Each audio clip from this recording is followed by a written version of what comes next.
एक मैदान में कुछ बच्चे गेंद के साथ खेल रहे थे। खेलते खेलते उनकी गेंद उछलकर कुएं में जा गिरी।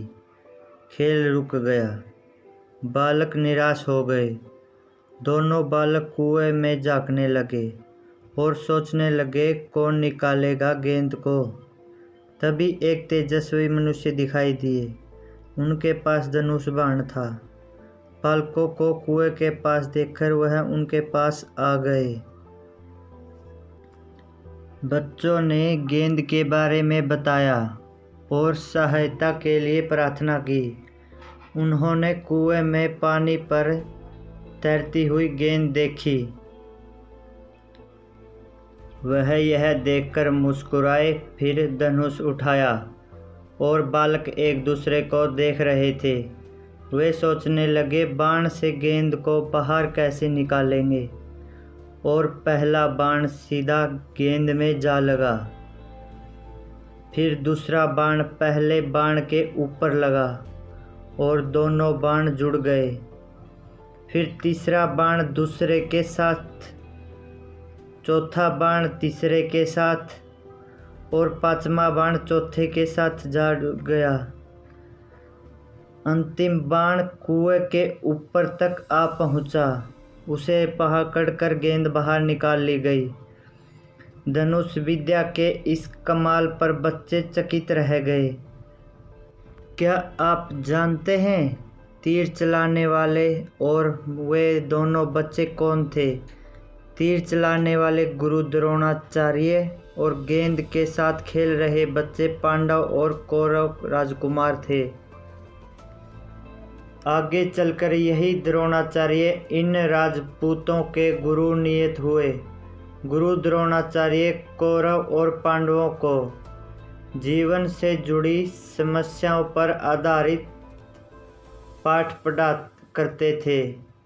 एक दिन गुरु जी ने पाठ पढ़ाया, क्रोध मत करो। दूसरे दिन गुरु जी ने पाठ सुना। सभी राजकुमारों ने सुना दिया, लेकिन युधिष्ठिर ने विनयपूर्वक कहा, गुरुजी मुझे पाठ अभी याद नहीं हुआ है। गुरुजी ने पाठ कल याद करके लाने के लिए कहा। अगले दिन भी युधिष्ठिर को पाठ याद नहीं हुआ। गुरु द्रोण को क्रोध भी आया, लेकिन उन्होंने कुछ नहीं कहा। उसी प्रकार 2-3 दिन और निकल गए, पर युधिष्ठिर को पाठ याद नहीं हुआ। इस पर गुरु द्रोणाचार्य को बहुत क्रोध आया। उन्होंने डंडा उठा लिया, युधिष्ठिर को पीटने लगे। वह ऐसे मंदबुद्धि छत्र से पूरी तरह ऊब चुके थे। युधिष्ठिर ने बड़े ही शांत भाव से कहा, गुरुजी अब पाठ याद हो गया। क्यों, अब कैसे पाठ याद हो गया? गुरु द्रोणाचार्य ने क्रोध में कहा। गुरुदेव, आप मुझ पर डंडे बरसा रहे थे और मैं प्रयत्न कर रहा था कि मुझे क्रोध न आए, और अंत में अपने क्रोध पर काबू पाने में सफल हो गया। मुझे पाठ याद हो गया है, हाथ जोड़कर युधिष्ठिर ने कहा।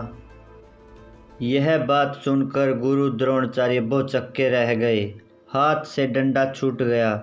सारा क्रोध छूमंतर हो गया और आंखों में प्रेम के आंसू छलके। कंठ गद हो गया। उन्होंने खड़े होकर युधिष्ठिर को गले से लगा लिया। उन्हें लगा युधिष्ठिर के शरीर पर पड़ा एक एक डंडा उनके मन और शरीर पर पड़ा है। बहुत देर तक गुरु द्रोणाचार्य प्रेम भाव से आंसू बहाते रहे।